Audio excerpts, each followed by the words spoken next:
have said is because you are not paying contractors and that you are being uptight and that the moment you're losing up, things are going to go haywire. Payment of arrears has nothing to do with the exchange rate because most of the contracts are denominated in cedis.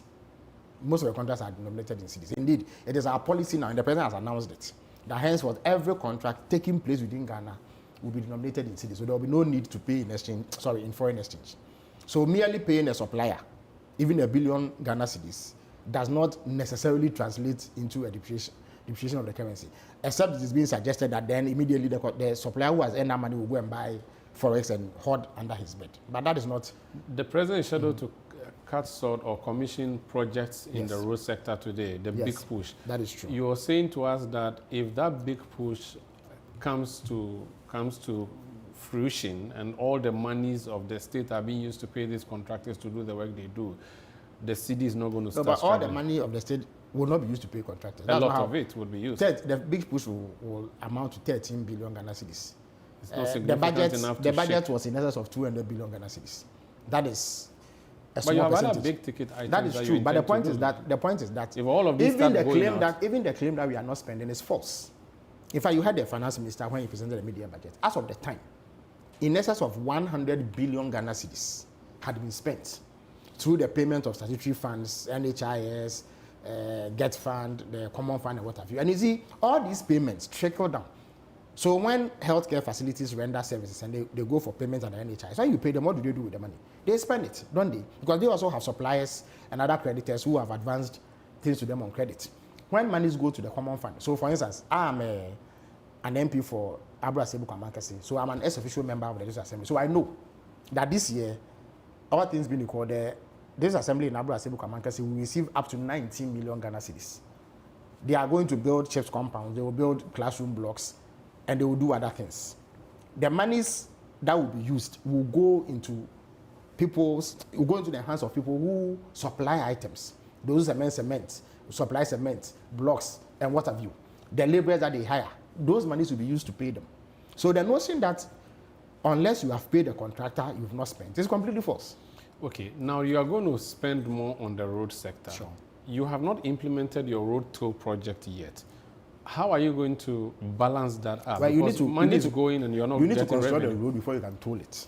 Mm-hmm. So, but the existing ones? Yes, but I think that the roads minister has spoken to that. Indeed, he was at the government accountability series a couple of months ago, and he indicated that it is something that they are working on. They are going to introduce an electronic tolling system that will make it easier, more convenient, faster for people to pay road toll. So when that is ready to be rolled out, but many of the roads that will be constructed will also be tolled so that we can have some money to carry on with maintenance so they don't deteriorate as quickly as we construct them. Okay. The past 8 months, the power problem it started, but then it appears you have dealt with it. I'm not going to ask a question on power unless you want something to say. Yeah, no. But of course, again, of course, I know that you media men have a saying that if it bleeds, it leads. So good news is often not something that you want to talk about. But the point is that we told the people of Ghana what we had inherited. We inherited an energy sector that was riddled with debts. There were debts in excess of 80 billion Ghana cedis. ECG alone owed 63 billion Ghana cedis.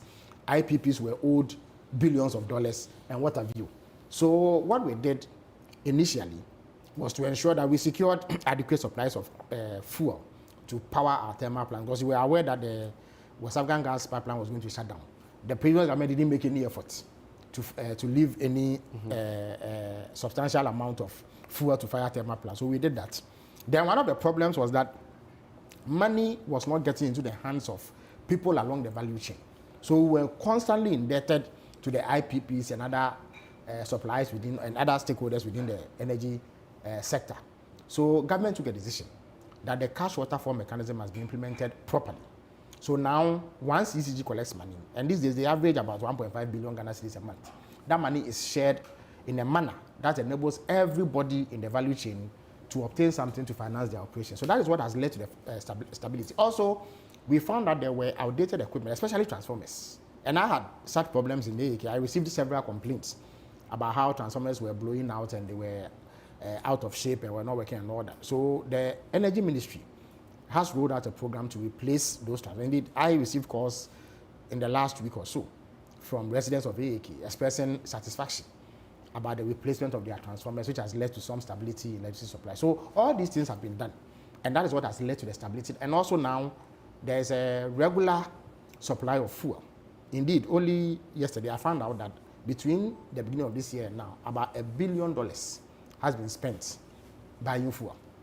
So that is what has kept the lights on. You're planning to toll or tax people for this. The ECG and the water company and the other utility service providers are saying that they're going to tax us so much. They've sent the proposal to PURC. What would be the government intervention? Omar, I think you've been around for a long time, so you know that it is not every proposal that's accepted. It is not unusual.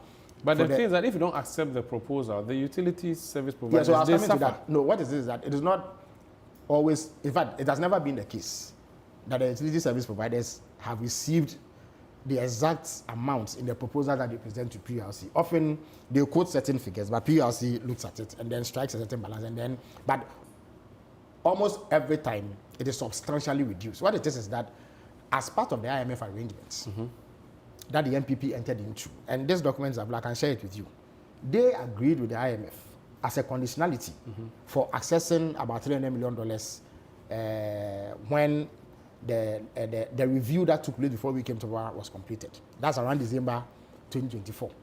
That they were going to do periodic tariff adjustments, quarterly tariff adjustments. And then in September, they will do a major tariff adjustment. And this was agreed upon by the MPP. It is cast in stone, calcified. So it must also go on record. So when the MPP comes to lament electricity price increase, you know that they are being duplicitous and hypocritical. They are simply not telling the truth. They went to agree it. We are bound by it. But often when this is about to happen, the PLC engages stakeholders in consultation. So they invite the utility companies to present proposals on what they would like to be done. But they will go through it with a fine comb and ensure that customers are not worse off. So you may have seen some figures being bandied about, but I am confident that those figures will not reflect in the tariff. Yes. Galamsey is one of the most topical issues before